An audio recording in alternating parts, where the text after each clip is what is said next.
Dante, sino ang tinutukoy ni Chairman Garcia na nasa likod nitong umano'y black propaganda? Alam mo, Monica, walang partikular na binanggit na pangalan ng kumpanya o individual si Chairman Garcia. Pero batay doon sa kanyang mga inilatag na mga dokumento o impormasyon, malinaw na ang itinuturo nito ay ang dati nilang technology provider ng halalan at iyan naman ay isang hayag na impormasyon ang kumpanyang Smartmatic. Sa muling pagharap ng Commission on Elections o COMELEC and Banks sa media kanina, idinitalya ni COMELEC Chairman George Erwin Garcia ang mga pangyayari kaugnay sa umano'y pera na ipinadala sa dalawang foreign bank accounts sa Cayman Islands na pinalilitaw na pagmamay-ari niya. Ipinakita ni Garcia na ang nagpadala ng pera sa kanya umanong account ay Jaleo Consulting LLC. Ito ay isang firm na nakabase sa Florida sa Amerika. Monica, dagdag pa ni Garcia, ang Jaleo Consulting LLC ay pagmamay-ari ng abogadong si Jose Herrera, na direktor ng Albatross Technologies Corporation sa Barbados na konektado rin sa kumpanyang Smartmatic. Jaleo Consulting LLC ang nagpadala. Alam niyo po, nung makita ko po yan, ako po'y kinilabutan. Sapagkat isa lang ang pumasok sa akin bilang namumuno ng COMELEC. This is direct intervention sa eleksyon ng Pilipinas ng isang foreign entity.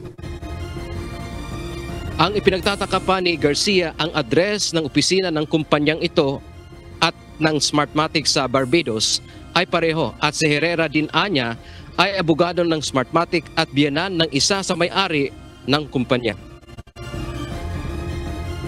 Coincidence lang ba yan? Sana maipaliwanag sa atin. Bakit parehas ang address nila? Isa lang ang konklusyon natin kapag ganyan, pero ayaw kong ako magawa ng konklusyon. Parehas po ang kanilang address. Pero hindi po ako nagsettle doon. Inalam ko pa, sino ba talaga yung Jose Herrera na yan? Eh, lawyer po pala ng dati nating provider eh. Nandyan din po, mariresearch nyo. At ang pinaka-importante, father-in-law ng founder, na one of the founders and owner ng dati nating provider. Sa mga revelasyong ito ayon kay Garcia, bahala na ang taong bayan na humusga at mag-isip kung sino ba talaga ang nasa likod ng paninira sa kanila. Ipinadala na rin ang mga nasabing dokumento ng COMELEC sa Department of Justice ng Amerika para sa kanilang hiling na maimbestigahan ang isyu. Dagdag pa nito, ang mga nag-aakusa tulad ni Congressman Rodante Marcoleta ay bakit palaging binabanggit na gamitin ang mga makina ng Smartmatic kung ang isyu naman pala ay korupsyon.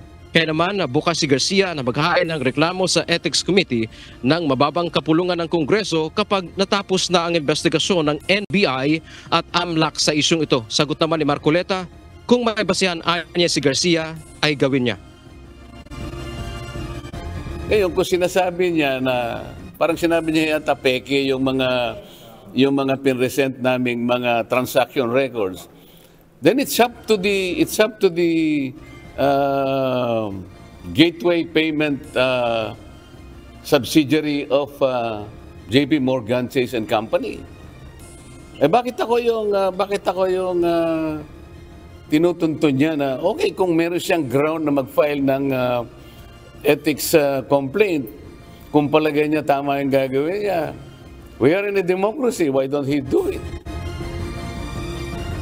Ang Smartmatic naman, Monica, ay sinabing nalungkot sila sa mga akusasyon ni Chairman Garcia. Hindi umanos sangkot ang kanilang kumpanya o nasa likod ng mga aligasyon ng Paul Chief. Nanawagan naman at humingi ng tulong si Garcia kay Pangulong Ferdinand Marcos Jr. na huwag tulutan na may mga kumpanya o individual, lalo na dayuhan na sirain ang proseso ng demokrasya sa bansa.